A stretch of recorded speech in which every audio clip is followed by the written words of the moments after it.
हरे कृष्णा, राधे राधे दोस्तों। आप सब कैसे हैं? राधा रानी और लड्डू गोपाल की कृपया आप सभी पे सदा ही बनी रहे। माघ महीने के शुक्ल पक्ष की पड़ने वाली एकादशी आने वाली है, जिसे जया एकादशी के नाम से जाना जाता है। जया एकादशी का व्रत हमें 8 फरवरी को रखना है। व्रत के रखने के साथ साथ कथा सुनने का भी विशेष महत्व माना जाता है। तो दोस्तों, आज के वीडियो में आपके साथ शेयर करने वाली हूँ जया एकादशी की कथा। तो चलिए कथा शुरू करते हैं। धर्मराज युधिष्ठिर श्री कृष्ण से बोले, हे भगवान, आपने माघ के कृष्ण पक्ष की षष्ठ तिला एकादशी का अत्यंत सुंदर वर्णन किया। आप चारों प्रकार के उत्पन्न, पालन तथा नाश करने वाले हैं। अब आप कृपया करके माघ शुक्ल एकादशी का वर्णन कीजिए। इसका क्या नाम है, इस व्रत को करने की क्या विधि है और इसमें कौन से देवता का पूजन किया जाता है।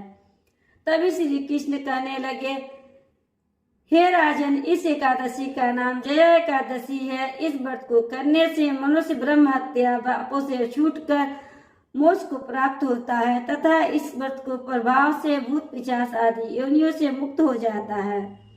इस व्रत को विधि पूर्वक करना चाहिए। अब मैं तुम्हें पद्म पुराण में वर्णित इसकी महिमा की एक कथा सुनाता हूँ। देवराज इंद्र स्वर्ग में राज करते थे और अन्य सब देवगण सुख पूर्वक स्वर्ग में रहते थे। एक समय इंद्र अपनी इच्छा अनुसार नंदन वन में अप्सराओं के साथ विहार कर रहे थे और गंधर्व गान कर रहे थे। उन गंधर्वों में प्रसिद्ध पुष्पदंत तथा उसकी कन्या पुष्पवती, चित्रसेन तथा उसकी स्त्री मालिनी भी उपस्थित थी। साथ ही मालिनी का पुत्र पुष्पवान और उसका पुत्र माल्यवान भी उपस्थित था।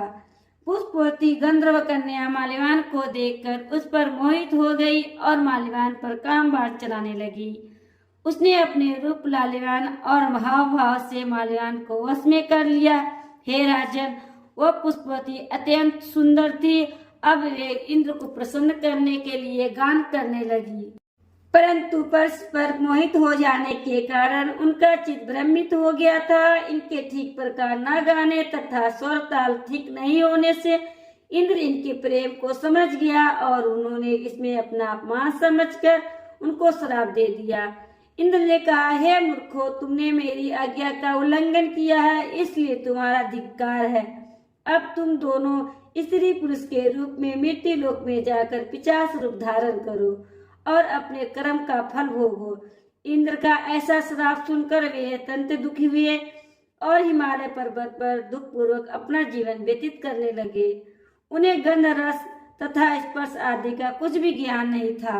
वहां उनको महान दुख मिले रहे थे।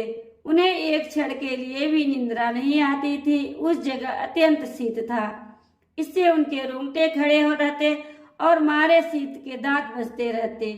एक दिन पिशाच ने अपनी स्त्री से कहा कि पिछले जन्म में हमने ऐसे कौन से पाप किए थे जिससे हमको यह दुखदायी पिशाच योनि प्राप्त हुई। इस पिशाच योनि से तो नरक के दुख सहना ही उत्तम है, अतः हमें अब किसी प्रकार का पाप नहीं करना चाहिए। इस प्रकार विचार करते हुए वे अपने दिन व्यतीत कर रहे थे। देखते योग से तभी माघ मास में शुक्ल पक्ष की जया नामक एकादशी आई। उस दिन उन्होंने कुछ भी भोजन नहीं किया और न कोई पाप कर्म ही किया, केवल फल फूल खाकर ही दिन व्यतीत किया और संध्या काल के समय महान दुख से पीपल के वृक्ष के नीचे बैठ गए। उस समय सूर्य भगवान अस्त हो रहे थे। उस रात को अत्यंत ठंड थी, इस कारण वे दोनों शीत के मारे अति दुखित होकर मिट्टी के समान आपस में चिपटे हुए पड़े रहे। उस रात्रि को उनको निंद्रा भी नहीं आई। हे राजन, जया एकादशी के उपवास और रात्रि के जागरण से दूसरे दिन प्रातः होते ही उनकी पिशाच योनि छूट गई।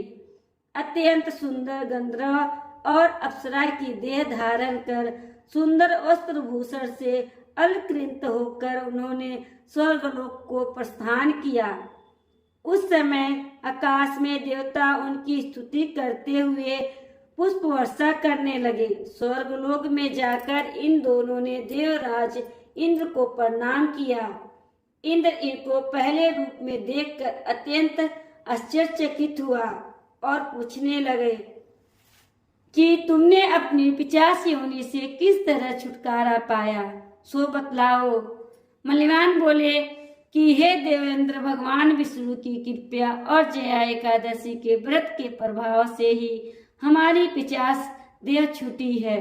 तब इंद्र बोले कि हे माल्यवान, भगवान की कृपा और एकादशी का व्रत करने से न केवल तुम्हारी ही 50 योनि छूट गई, वरन हम लोगों के वंदनीय हो गए, क्योंकि विष्णु और शिव भक्त हम लोगों के वंदनीय हैं, अतः आप धन्य हैं। अब आप पुष्पति के साथ जाकर विहार करें। श्री कृष्ण कहने लगे कि हे राजा युधिष्ठिर, इस जया एकादशी व्रत से पूरी योनि छूट जाती है।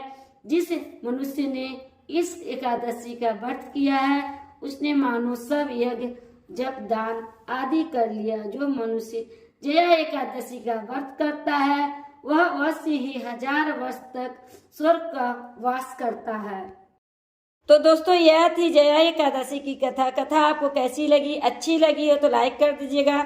चैनल को अभी तक सब्सक्राइब नहीं किए तो चैनल को सब्सक्राइब कर दीजिएगा। श्री हरि की कृपा आप सभी पे सदा ही बनी रहे, इसी कामना के साथ अगले वीडियो मिलते हैं। राधे राधे।